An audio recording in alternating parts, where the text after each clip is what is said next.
So we're going to attempt to make tortilla soup today with the turkey stock that we just created.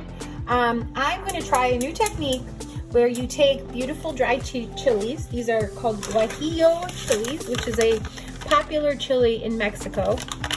And what I've read is when you take these chilies and you basically char them over an open fire. You could do that on a grill, you could do that on a stovetop, that is gas cooktop. Or you can roast it in the oven or broil it.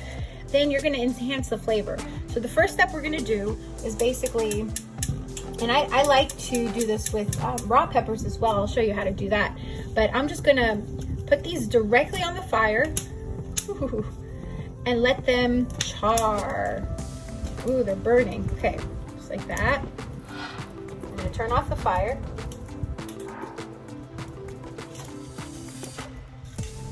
Pretty cool. All right, that's enough charring.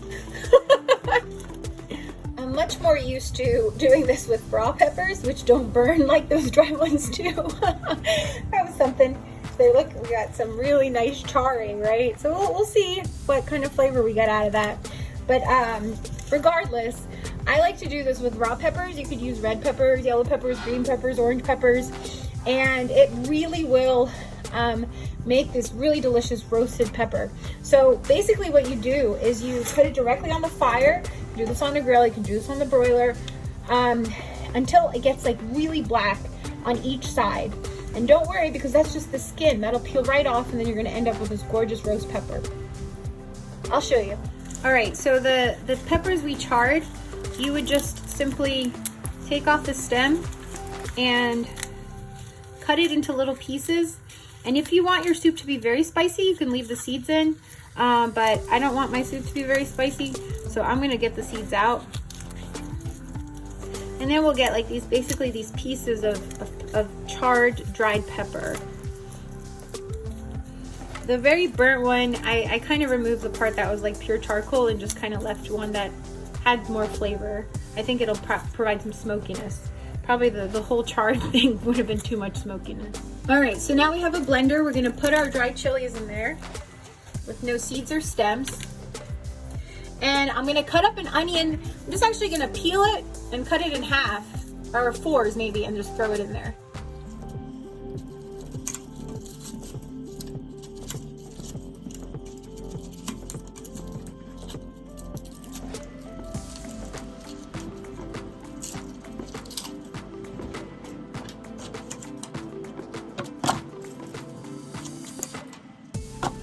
All right, so watch this. We're gonna turn this, and look how beautifully charred. This is what you're looking for. So we're just gonna turn this on all four sides until we get this nice black color all throughout. Okay, now I have a couple cloves of garlic. I'm just gonna cut, like basically peel it off and then throw that in the blender as well.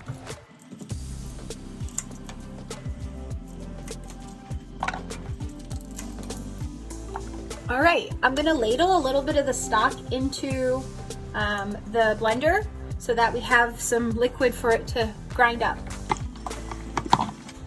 And then I'm gonna add some spices. So two of my favorite spices to add together is cumin and coriander. You wanna add about 2 teaspoons of coriander to every 1 teaspoon of cumin. So I'm gonna add that. This is a mix, so it's that proportion. And then I'm gonna add some paprika, sweet paprika. It's about a teaspoon of that. You can see that I don't usually measure. I cook by eye, and that's kind of, I think, a really great thing to develop, right? To be able to cook by eye and by taste. So then you don't have to rely on recipes. Once you learn one recipe, you can vary it and you can make it your own. The last thing I'm gonna add is chipotle smoked chili powder. I love the taste of chipotle peppers, and to find it in ground form is really great. So I'm gonna add about a teaspoon of that in here too. And then we're gonna let our Vitamix do the work.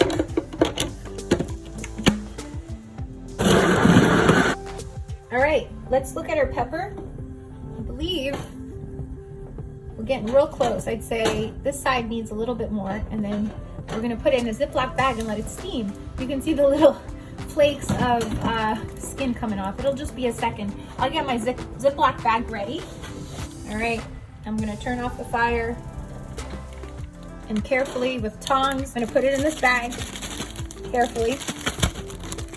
Close it and let it steam. I got my beautiful turkey stock heating up, and I'm going to put in the wonderful chipotle flavored with guajillo pepper and onion and garlic and spices all into the soup. Get all the good stuff. So we'll just let this come to a simmer. One cool thing about the Vitamix and other blenders is if you put a little bit of water and a little bit of soap in there, it actually cleans itself. So I'm just gonna rinse it now, and it should be clean. The beginning of summer corn season in Ohio, and I want to shuck some nice corn to put directly in the tortilla soup. And I wanted to show you something that I thought was really cool about corn.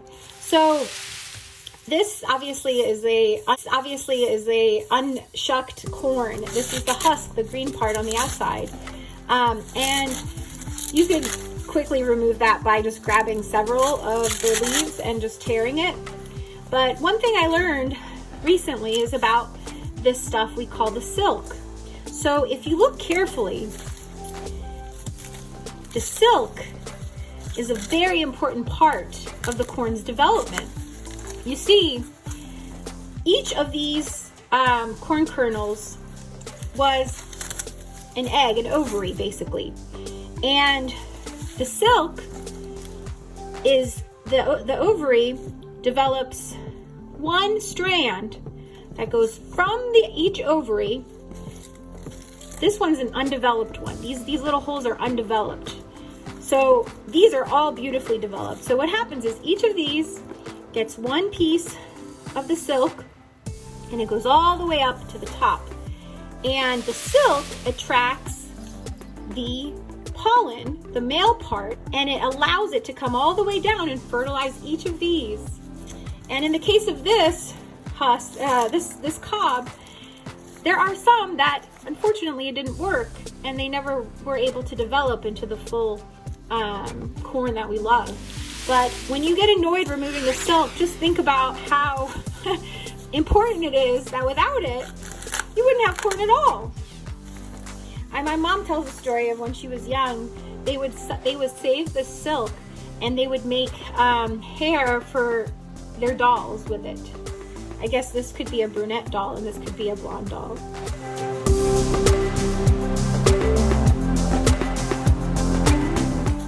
So then once the silk is largely kind of rubbed off, you can just snap this right off.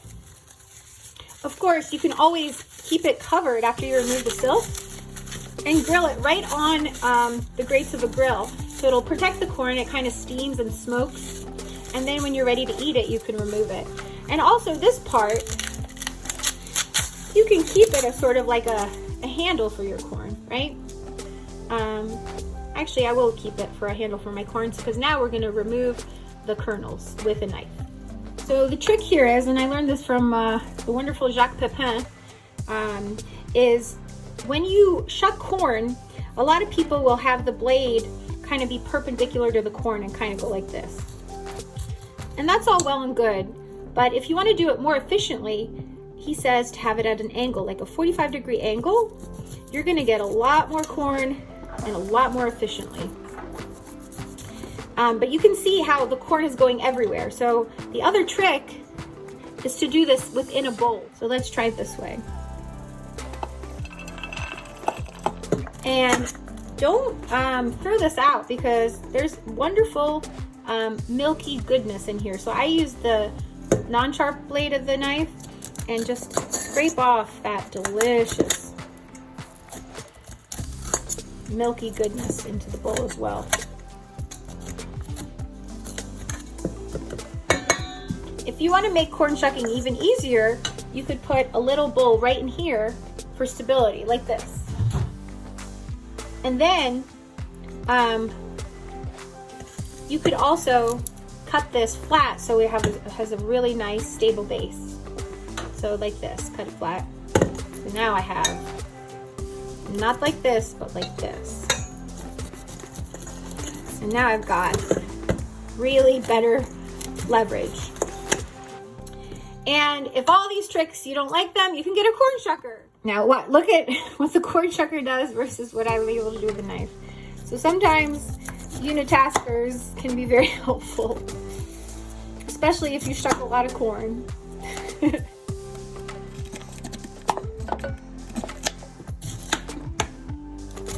I obviously don't shuck a lot of corn.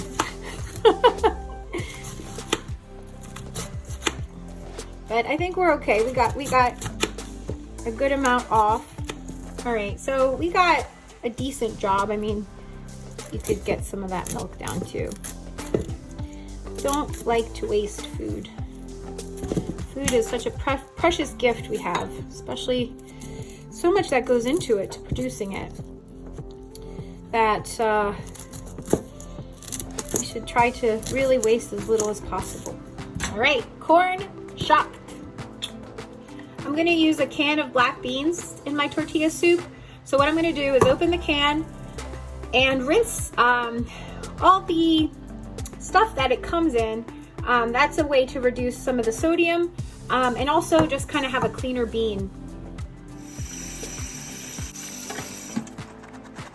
All right, so our turkey broth with the wonderful chili mixture has been simmering, and you can kind of see there's like a foam that's forming. That's coming from the turkey stock and the chili mixture kind of combining and forming just like a muck that probably you could keep in there. It's not going to harm you, but if you want a nice clear soup, you want to probably remove that. So I'm going to do that.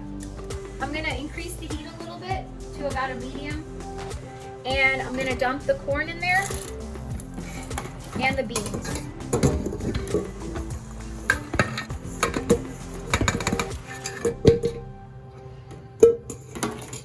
And then this is a great opportunity to use up all that leftover turkey meat.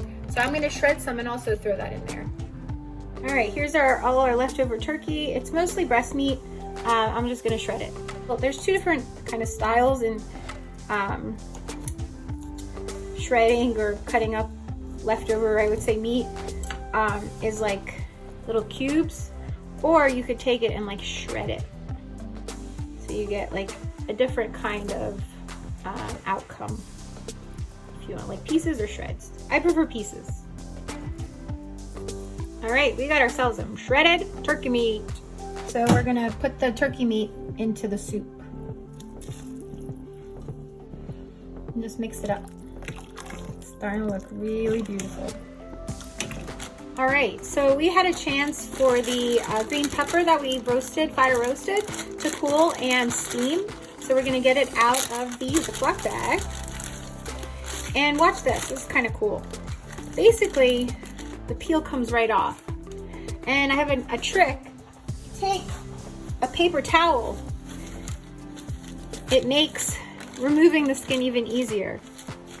Because some people say to rinse it underwater to remove it, and it's like all that beautiful flavor you worked hard to achieve, you're gonna rinse off. So please don't rinse it. Really the paper towel does a great job of getting a lot of the peel off, and I'd say better than running water would, okay? And if there's like little pieces of peel left, that's fine. So I'm gonna move this out of the way, and then what we're gonna do is we're gonna open up the pepper, and this part will come right off.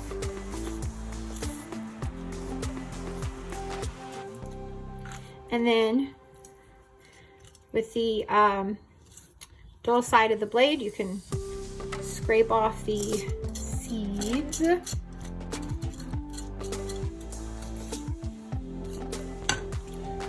The napkin could be good for that too, actually.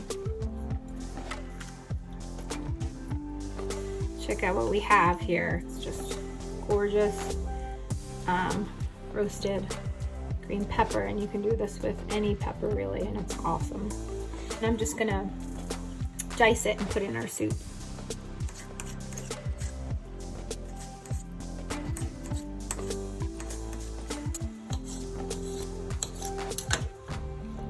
Chop peppers right into our soup. All right, it's time to taste. I'm gonna taste for seasoning, for spice level.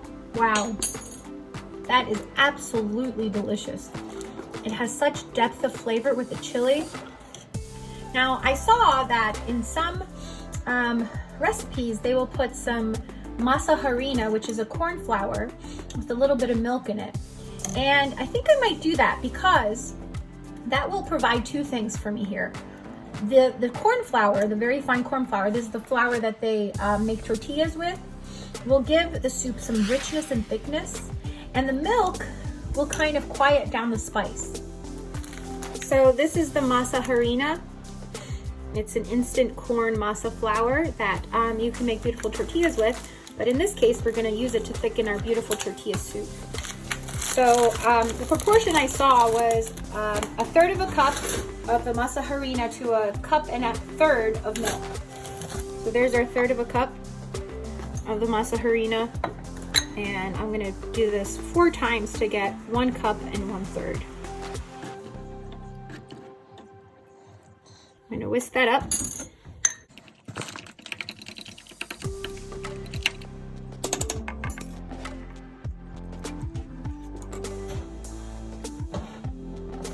I'm gonna let that simmer.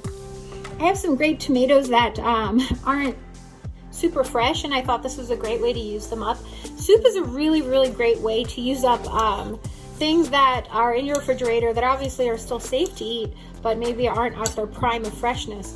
Or peak of freshness. For example, the green pepper that I showed you how to roast, that's totally optional. I just had it in the fridge. I wanted to show you how to roast a pepper, and I thought that the roasted pepper would go really well in the soup. So these tomatoes, I think, will provide a wonderful flavor to the soup and also give some nice pop of red color. But be creative. There's nothing absolutely required about the soup. I would say the essentials of the tortilla soup is that you have a poultry-like broth. I like to have the corn and the beans in there. And then some spices. You don't even have to do the chili that's dry and put that in there. You could just put like a little bit of paprika, cumin, coriander, some chili powder, and you'll get a beautiful tortilla soup. So I'll put these into the soup now.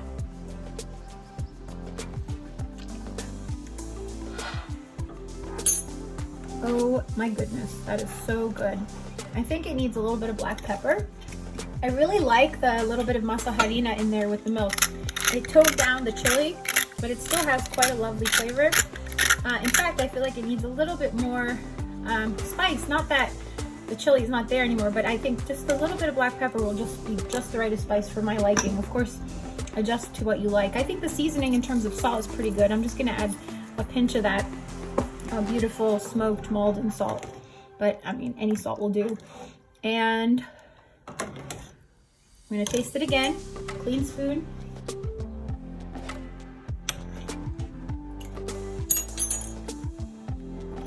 I'm gonna let it.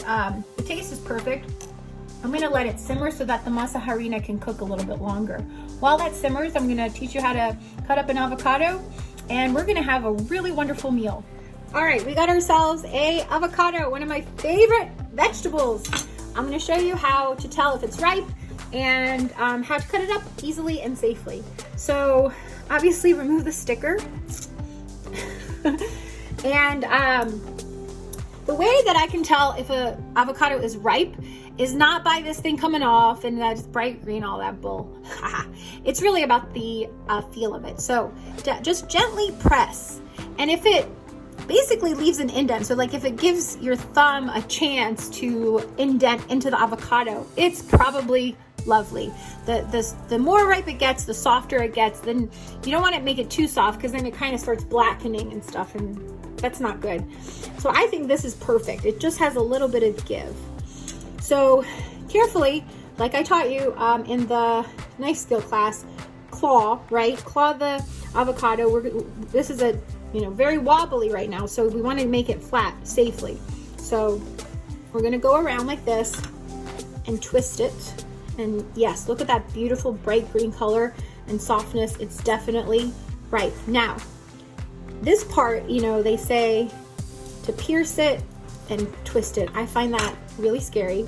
So I like to just kind of use a spoon, much safer. And then the last part is to get the skin off. Hi, honey. And the easiest way to do that is to cut it in half and peel it. And then we cut it up.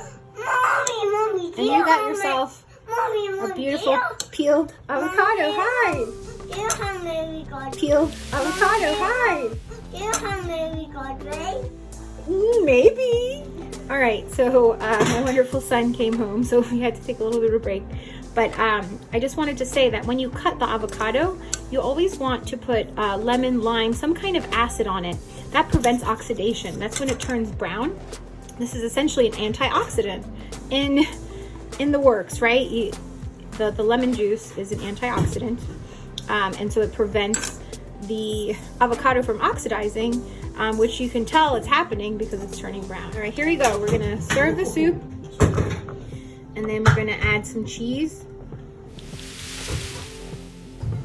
and some nice avocado. And you could finish this with so many other things like cilantro. We can put a little bit of sour cream. And then I would always like to finish food with a little bit of olive oil. And then I'm going to waken it up, I'm gonna spray, put some lime juice, and then I'm gonna put a little lime slice right there. And there you go, my friends. Beautiful tortilla soup, authentic, absolutely delicious. And guess what? It cost us practically nothing to make the broth because we used bones that we would have thrown away, and we used the leftover turkey that we would have made into a sandwich, but this is so much more exciting. So, to your health.